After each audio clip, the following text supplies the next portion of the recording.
Hi, my name is David. Today we're going to do a CSS Grid tutorial on freeCodeCamp. We're going to learn about the justify self property. So this is used for the items inside a container div. So it'll apply to these items as we see here, 1, 2, 3, 4, 5.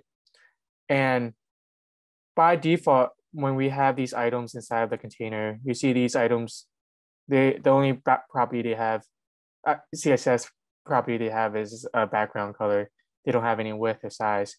And what the CSS Grid do is that they automatically have a justified stretch to it, to making it fill the entire content of the cell. And the cell is just the content of each item is located in a box, is the content inside of the box for these items. So it doesn't have to fill up the entire cell. There's other values you can give it. So let's test them out. So we just simply justify self, we copy this.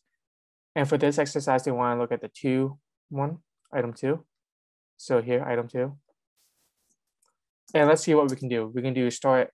So this aligns the content at the left of the cell. So this is where it starts. So we're just going to start align there. And we see how it changes. And then center. And it goes to the center, and then end is going to align it to the end.